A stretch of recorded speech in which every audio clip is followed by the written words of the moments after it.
Hej, vi er gruppe 8, og vi har valgt spørgsmål 4 i denne uge om MO-diagrammer, og jeg vil starte med at tegne det for O2. Oxygen har, da det er homonukleært, så har alle orbitalerne samme energi.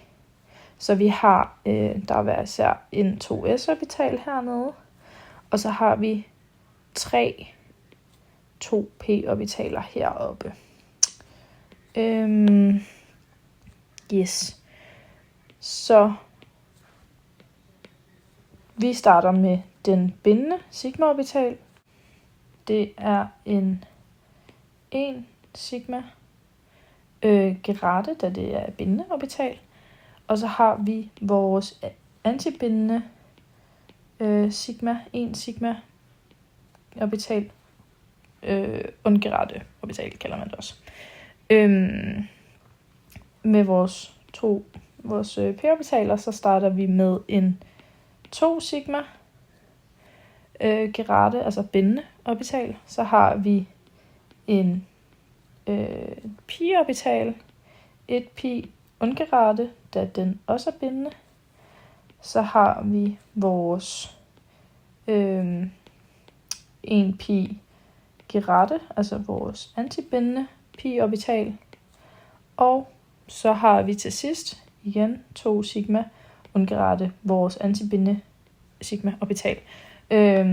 Hvis vi lige fylder, vores elektroner i herude, så har vi, ser det sådan her ud. Det er en som begge to. Når vi så bare fylder i, så ender vi med noget, der ser sådan her ud. Så hvis vi skal udregne bindingsordnen, det gør man således. En halv gang antallet af bindende elektroner minus antallet af antibindende elektroner. I det her tilfælde, vi kan se, at de her to, de bare går bare ud med hinanden.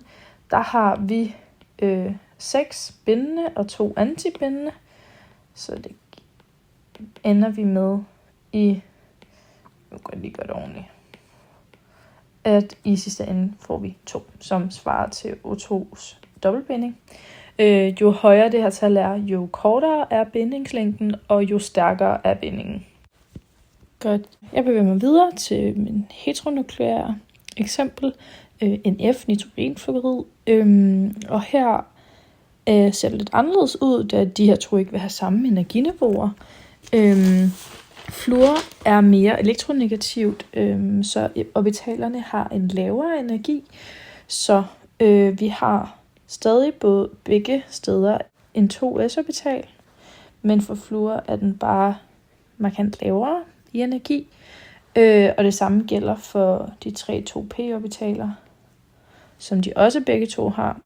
Ja, først og fremmest, så får vi vores 1 sigma bindende orbital hernede, og vi snakker ikke om gerade og ungerade, det er kun, hvis det er homonukleære, og det er det her jo ikke. Så vi i stedet for med den antibindende 1 sigma orbital, så sætter vi bare en stjerne for at angive, at den er antibindende. Så heroppe, ved p-orbitalerne, så ser de lidt anderledes ud i forhold til før. Der kom vi fra at have først sigma, så pi-bindinger, eller orbitaler, og det ser omvendt ud her, fordi vi følger nitrogens mønster. Så vi starter faktisk med at have et pi-orbital, en bindende, og derefter vores bindende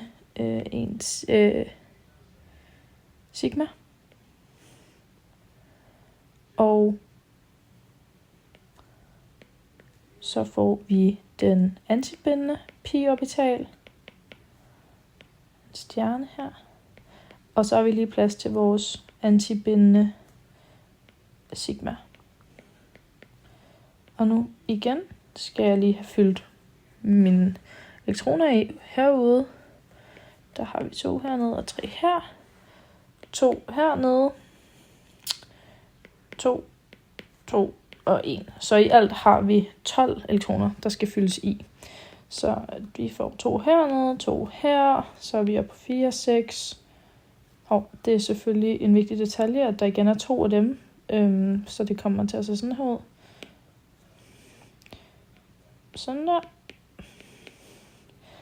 Og på 8, og så 10, og så kommer det til at være en af hver her. Så på samme måde som før kan vi finde bindingsordenen. Det bliver, når vi ser bort fra de her 2 igen, så har vi så har vi 6 antibindende og igen 6 bindende 2 antibindende, så vi ender med, at det bliver 2.